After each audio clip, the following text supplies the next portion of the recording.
Ito ang buhay Kristiyano ngayon. Babasahin natin at pag-aaralan ang ikalabinwalong kabanata ng Lukas. Basahin natin. Aral tungkol sa pananalangin. Nagkwento si Jesus sa mga tagasunod niya upang turuan silang laging manalangin at huwag mawalan ng pag-asa. Sinabi niya, sa isang bayan ay may isang hukom na walang takot sa Diyos at walang iginagalang na tao. Sa bayan ding yun ay may isang byuda na palaging pumupunta sa hukom at nagsasabi, "Bigyan niyo po ako ng katarungan, ipagtanggol niyo ako laban sa mga kaaway ko." Noong una ay hindi pinapansin ng hukom ang byuda, pero bandang huli ay sinabi niya, "Kahit hindi ako natatakot sa Diyos at walang iginagalang na tao, bibigyan ko ng katarungan ng babaeng ito para hindi niya ako gambalain ulit. Dahil kung hindi, iinisin niya ako sa kapaparito niya." Pagkatapos, sinabi ng Panginoon, "Narinig ninyo ang sinabi ng masamang hukom? Ang Diyos pa kaya ang hindi magbigay ng katarungan sa mga pinili niya na tumatawag sa Kanya araw at gabi? Tinitiyak ko sa inyo na bibigyan niya agad sila ng katarungan. Ngunit kung ako na anak ng tao ay bumalik na rito sa mundo, may makikita kaya akong mga taong sumasampalataya sa akin?" Ang pananalangin ay totoo namang isang mahalagang gawain para sa ating mga sumasampalataya. Ito kasi ang paraan para mapuri, mapasalamatan, at ilahad ang ating mga hiling sa Diyos Ama. Sa ikalabing-isang kabanata ng Lukas at sa ika-6 na kabanata ng Mateo, tinuruan ni Jesus ang mga tagasunod kung paano ang tamang pananalangin. Sa karagdagang turo dito ni Jesus, maaari naman natin kunin ang dalawang aral. Una, mahalaga na ang ating ipinapanalangin ay mga bagay na ayon sa kanyang kalooban. Katulad ng marami sa atin, ang byuda ay naghahanap ng katarungan mula sa kanyang kaaway. Masasabi natin na ang katarungan at hustisya ay maituturing nating mga bagay na ayon sa kalooban ng Diyos. Umiwas tayo mga kapatid na ang ating pananalangin ay nauukol sa mga bagay na pansarili lamang at alinsunod sa mga panalangin na nagpapatukoy sa mundo. Pangalawa, sa tuwing tayo ay mananalangin sa ating Diyos Ama, gayahin natin ang pagtsatsaga ng byuda sa patuloy nitong pakikiusap sa masamang hukom. Alam kasi niya na ang hinihiling ay tama naman sa mata ng tao at naaayon sa kalooban ng Diyos. Iniisip ko na lamang ang ating mga karanasan sa ating paghiling sa ating kapwa na hindi naman tayo pinagbibigyan. Talaga namang mararanasan natin ang pagkabigo, pagkagalit, at kung minsan pa ay ang pagsuko dahil hindi sila nakikinig sa atin.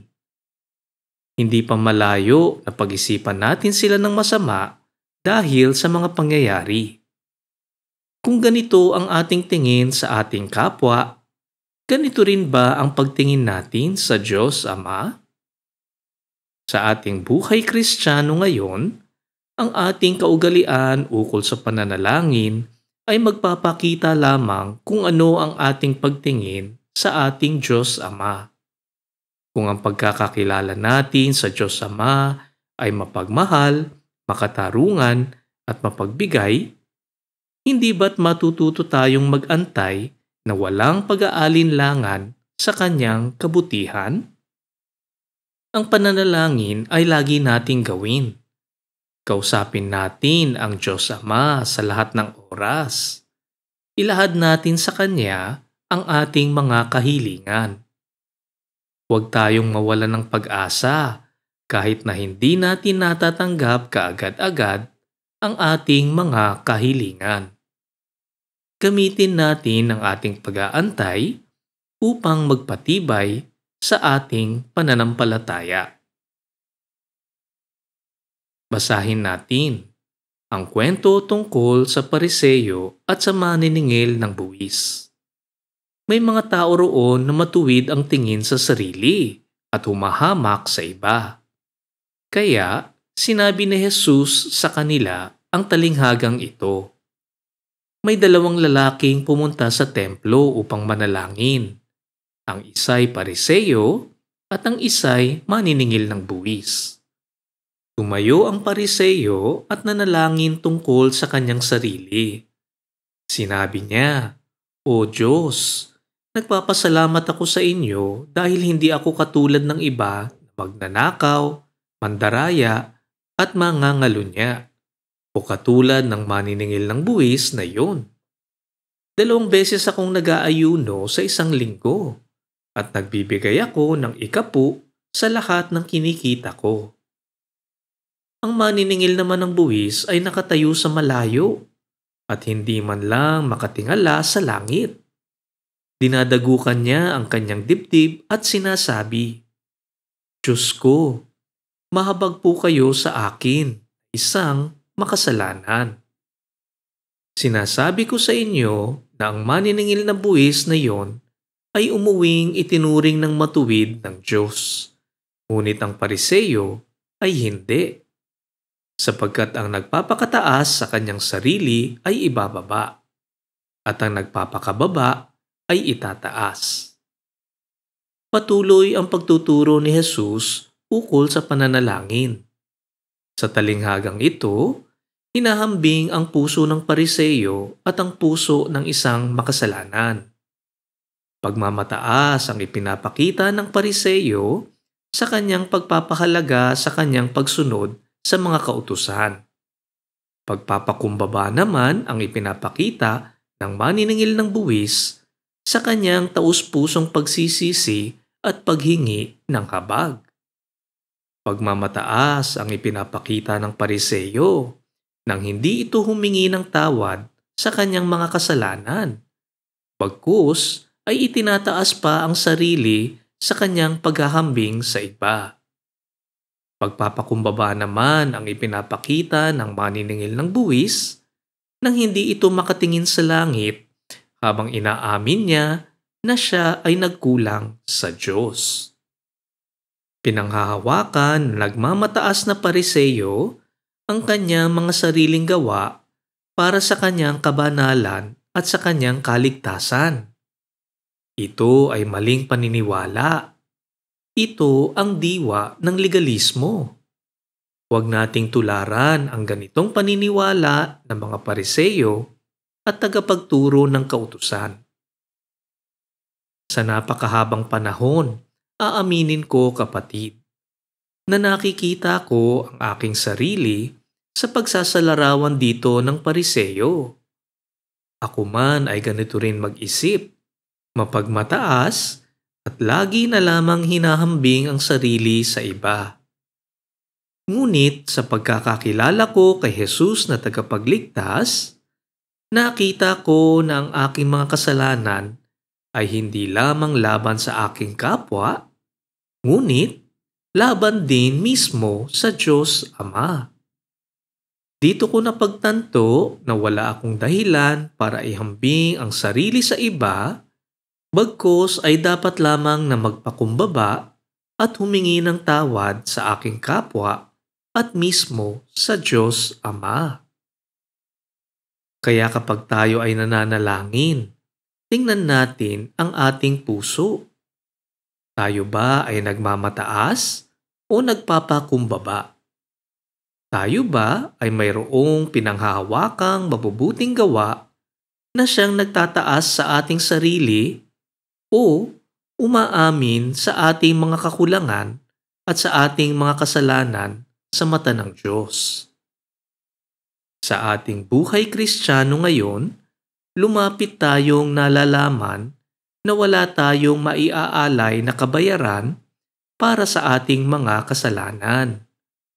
Lumapit tayo ng buong pagpapakumbaba na isinasa puso ang pag-amin, pagsisi, at pagtalikod sa ating mga kasalanan. Lumapit tayong nalalaman na wala tayong inaasahan kundi ang habag ng isang mapagmahal na Diyos Ama sa ating mga makasalanan. Tandaan natin ang katagang, ang mapagmataas ay ibababa, ang mapagkumbaba ay itataas. Basahin natin. Pinagpala ni Jesus ang maliliit na bata. Dinala ng mga tao ang kanilang maliliit na anak kay Jesus upang patungan niya ng kamay at pagpalain. Na makita iyon ng mga tagasunod ni Jesus, sinaway nila ang mga tao.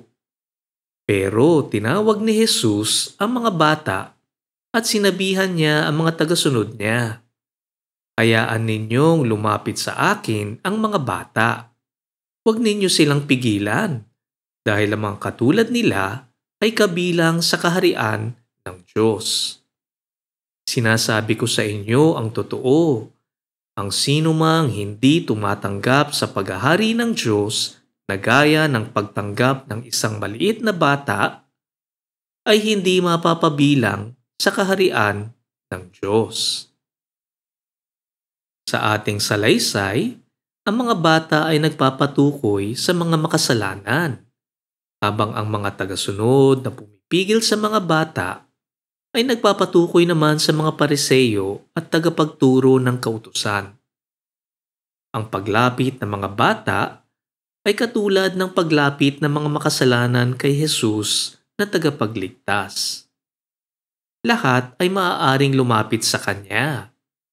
Lahat ay inaanyayahan na maniwala sa Kanya upang mabiyayaan ng kapatawaran sa kasalanan at makamit ang kaligtasan. Ang magandang balita ay bukas para sa lahat.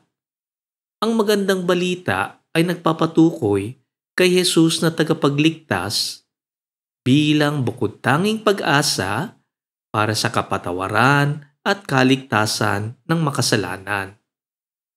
Ito ay isang biyaya na mula sa mapagmahal na Diyos Ama.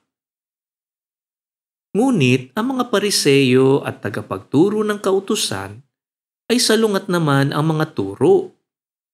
Imbis na ipagsigawan na ang magandang balita ang siyang pangakong tinutupad ng Diyos Ama para sa kaligtasan ng mundo, ang kanilang tinuturo ay ang pagsunod sa kautusan at hinahadlangan ang paglapit at paniniwala ng mga tao kay Jesus na tagapagligtas.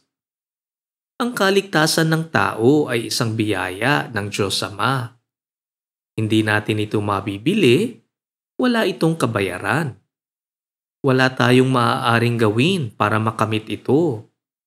Ito ay bukas palad na ibibigay sa atin kung tayo ay sasampalataya kay Jesus na tagapagligtas. Kaya naman, mga bata ang ginamit ni Jesus na kumakatawan sa mga makasalanan. Masasabi natin kasi na ang mga bata ay walang kakayahan, walang kahusayan, walang kayamanan. Wala silang may pagmamalaki sa mundo dahil nga sa kanilang kabataan. Ngunit, hindi ito hadlang sa kanilang paglapit kay Jesus na tagapagligtas. Ang mga bata ay katulad ng mga tupa na nakikinig sa kanilang mabuting pastol. At sila ay nakikinig kay Jesus na tumatawag sa kanila. Ang sabi nga ni Jesus, lahat ng ibinigay ng Diyos Ama sa Kanya ay hinding-hindi niya pababayaan. Sa ating buhay Kristiyano ngayon, makinig tayo kay Jesus na tagapagligtas bilang mga maliliit na bata. Huwag nating panghawakan ang mabubuting gawa, ang ating kaalaman, ang ating lahi, ang ating pagsunod sa kautusan para sa ating kaligtasan. Ang magandang balita ay isang biyaya na kailangan nating tanggapin ng buong pagpapakumbaba para sa ating mga makasalanang naghahanap ng pag-asa. Pakinggan natin ang tawag ng mabuting pastol para sa ating kaligtasan at buhay na walang hanggan. Basahin natin ang lalaking mayaman. Isang pinuno ng mga Hudyo ang nagtanong kay Jesus, "Mabuting guro, ano po ang dapat kong gawin upang magkaroon ng buhay na walang hanggan?" Sumagot si Jesus, "Bakit mo sinasabing mabuti ako? Ang Diyos lang ang mabuti, wala nang iba. Alam mo ang sinasabi ng kautusan. Huwag kang mangangalunya, huwag kang papatay, huwag kang magnanakaw, huwag kang sasaksi ng kasinungalingan, at igalang mo ang iyong ama at ina." Sumagot ang lalaki, "Sinusunod ko po ang lahat ng yan mula pagkabata." Nang marinig yon ni Jesus, sinabi niya, "Isang bagay pa ang kulang sa iyo. Ipagbili mo ang lahat ng ari-arian mo at ipamigay mo ang pera sa mga mahihirap at magkakaroon ka ng kayamanan sa langit. Pagkatapos, bumalik ka at sumunod sa akin." Nalungkot ang lalaki nang marinig ito dahil napakayaman niya. Sa pagtawag ng pinuno ng Hudyo kay Jesus na mabuting guro, pinapakita niya ang paniniwalang may mga taong mabubuti sa mundo. Ngunit ito ay isang maling paniniwala na dahilan ng pagtatama ni Jesus sa kanya. Kapatid, walang mabuting tao na nabuhay sa mundo. Lahat tayo ay makasalanan at kumakalaban sa Diyos Ama. Sa pagsasalaysay ng kanyang mga mabubuting gawa, masasabi natin na ang tingin ng pinuno ng Hudyo ay isa siyang mabuting tao. Sa pagtanggi na ipagbili ang ari-arian at ipamigay ang kayamanan, ipinakita ni Jesus na hindi Diyos ang nagahari sa kanyang puso, ngunit kayamanan. Ito rin ang naging patunay ni Jesus na walang sino man ang nakasusunod sa kabuuan ng kautusan, kaya naman wala tayong matatawag na totoong mabuting tao. Sa ating buhay Kristiyano ngayon, kailangan nating kilatisin ang ating puso. Ano nga ba ang tingin natin sa ating sarili? Masasabi ba natin na tayo ay isang mabuting tao? Mayroon nga bang mabuting tao sa mundo? Sa 5 kabanata ng Mateo, sa pagtuturo ng Beatitudes, mapalad ang mga taong inaaming nagkulang sila sa Diyos dahil makakasama sila sa kaharian ng Diyos. Mapapansin natin dito ang pagmamataas ng pinuno ng Hudyo nang sabihin niyang sumusunod siya sa lahat ng kautusan simula sa pagkabata. Sa ganitong paraan, sinasabi niyang siya ay isang mabuting tao at hindi nagkulang sa Diyos. Ilan kaya sa atin ang may ganito ring pag-iisip? Sa pagdating ng panahon na kailangan nating patunayan na tayo nga ay isang mabuting tao, tayo nga ba ay nakakasunod sa mga utos ng Diyos? Alam kong ako ay nagkulang, kapatid. At kahit nasa isip ko na kaya kong sumunod, ang buhay ko naman ay magpapakita ng aking kahinaan. Ang buhay ng isang tagasunod ay totoo namang daraan sa napakaraming pagsubok. At alam ko rin na tayong lahat naman ay nadadapa. Kaya naman, wala talagang dahilan para sa ating pagmamataas. At wala ring dahilan kung bakit hindi tayo magpapakumbaba sa mata ng Diyos. Tandaan natin, kapatid, tayong lahat ay nagkulang sa Diyos. At walang dami ng mabubuting gawa ang magbibigay sa atin ng kaligtasan. Bukod tanging ang pananampalataya kay Jesus na tagapagligtas ang ating pag-asa. Basahin natin. Nang makita ni Jesus na malungkot siya, sinabi niya, "Napakahirap para sa mayayaman ang mapabilang sa kaharian ng Diyos. Mas madali pang makapasok ang isang kamelyo sa butas ng karayom kaysa sa mapabilang ang isang mayaman sa kaharian ng Diyos." Tinanong siya ng mga nakarinig nito, "Kung ganoon po, sino na lang ang maliligtas?"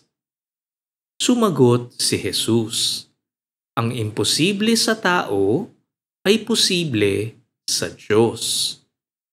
Sinabi ni Pedro, "Paano naman kami? Iniwan namin ang lahat upang sumunod sa inyo." Sumagot si Jesus, "Sinasabi ko sa inyo ang totoo.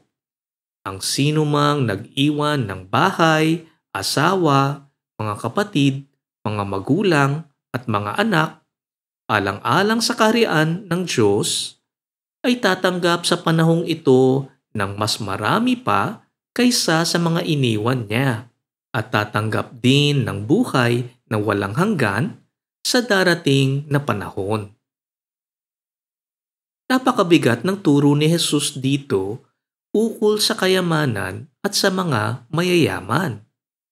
Ang aral natin dito ay dapat nating iugnay sa nakaraang talata.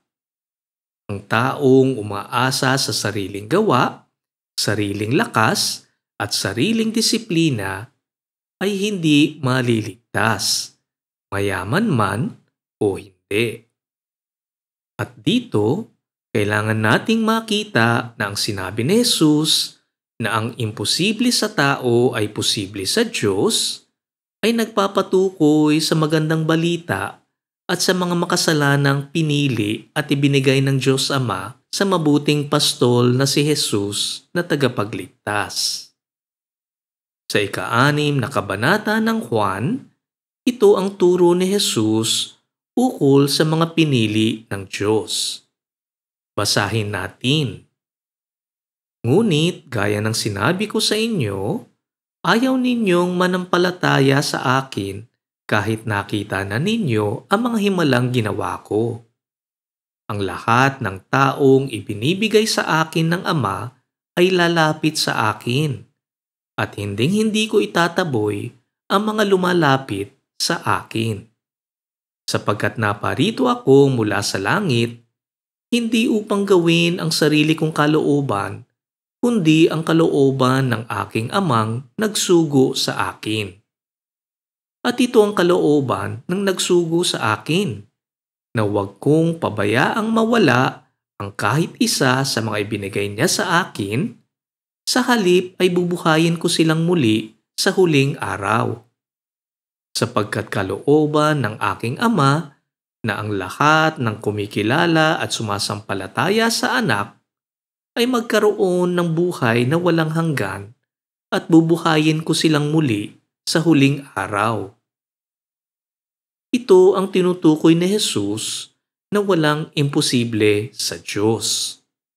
Sapagkat ang mga taong makasalanan na pinili ng Diyos Ama at ibinigay kay Jesus ay maaaring magkaroon ng kaligtasan. Babae man o lalaki, matanda man o bata, mahirap man o mayaman. Bumalik tayo sa ating pinag-aaralan.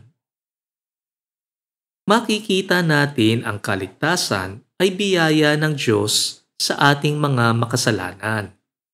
At katulad ng mga ilang beses na nating nabanggit, hindi natin ito mabibili at hindi ito kabayaran sa mabubuting gawa. Hindi ito nanggagaling sa anumang gawin natin, kundi biyayang ipinagkaloob sa atin ng mapagmahal na Diyos Ama. Ang tanong ni Pedro kay Jesus ay nagpapatukoy naman sa gantimpalang nakalaan para sa mga sumasampalataya. May uugnay natin ito sa panganay na anak sa talinghaga ng naglayas na anak. Sinabi natin noon na hindi dapat umasa ng gantimpala ang pagsunod ng isang tagasunod sapagkat ito ay isang tungkulin na dapat naman nating gawin. Ngunit, ang Diyos Ama ay tunay na mapagbigay.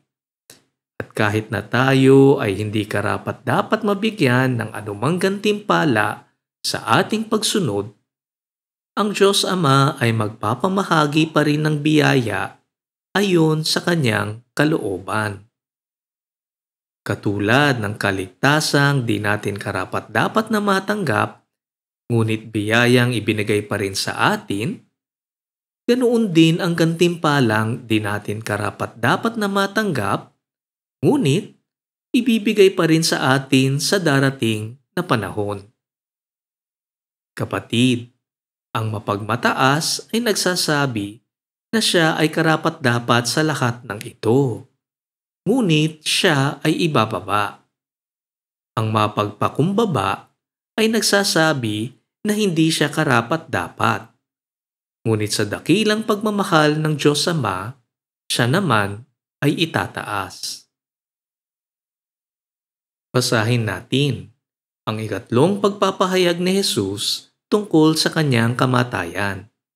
Tinawag ni Jesus ang 12 apostol at sinabi sa kanila, "Makinig kayo, pupunta tayo sa Jerusalem at matutupad na ang lahat ng isinulat ng mga propeta tungkol sa akin na anak ng tao.